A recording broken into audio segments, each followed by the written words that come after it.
Hi Macca, a hard-fought victory today. What was your take of today's performance?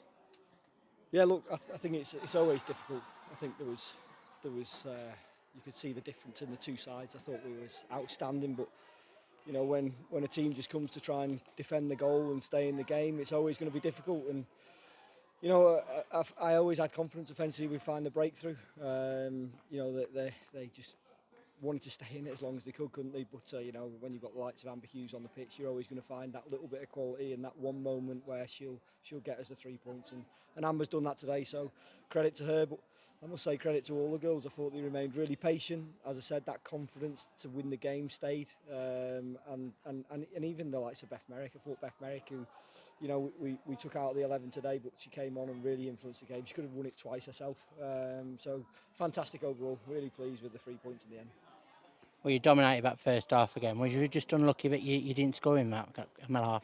Well, I think the goalkeeper's outstanding. You know, the goalkeepers kept them in it right the way through the first half and then into the second half. I think we were on nearly 30 shots, all on target as well, or majority on target as well. So, you know, eventually something had to give. You know, with the penalty, you think you're going to get the breakthrough with the penalty. Unfortunately, that doesn't go our way. Another great save, and you're thinking, is it one of them days? But, you know, as I said, eventually with the quality that we have on the pitch, with the likes of Amber Hughes, Maz, H, Tammy, you know, the list could go on. You're always going to find an opportunity to score, and Amber's took that well today. And going into half-time, what was your message to your players, Dan? I was frustrated. I was frustrated at the scoreline, obviously, but I wasn't frustrated with their performance. You know, I thought they were excellent. They were dominating the ball. You know, very rarely did the ball come out of Boldmere's half.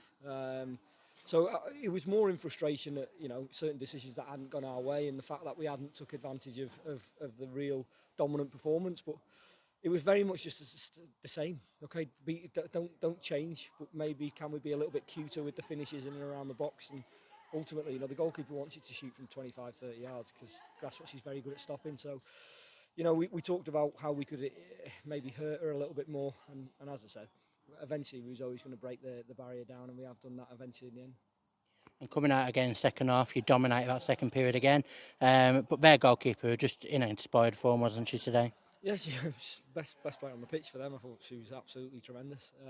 And when people turn up and do that, you know, there's not a lot you can do other than keep going, keep trying to break that door down. And as I said, eventually we were always going to do it. You know, they were under tremendous amounts of pressure. I don't think Bex touched the ball hardly in the second half. Maybe made one good save. But as I said, we're always going to get there in the end. And the goal finally come through Amber Hughes. What was your take of her performance, Dan?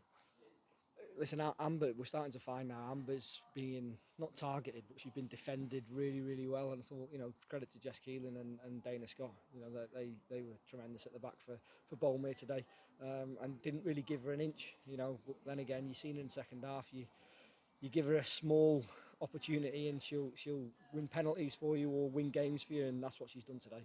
You know, the ball's fell to her in the box and she's clinical. We know that. I think her record speaks for itself. So delighted to have her on the pitch, delighted to be working with her, you know, and long may it continue.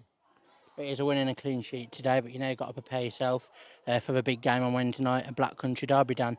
What have you and the girls got to do now to prepare for that one? Well, ultimately, same again. You know, we've got to prepare. I don't know how they've got on today, so we've got to prepare as we normally do. You know, it's a big occasion. You know, you always want bragging rights across the Black Country. We'll hopefully get them on Wednesday night, but we've got to prepare. We've got to make sure we're ready. You know, they won't come in and they won't camp on the edge of the box. They'll want to come in and cause an upset. So, you know, we will prepare as we normally do, and we'll look forward to hopefully a really healthy crowd in here and try and get the bragging rights for the first time this season. Thank you, Dan.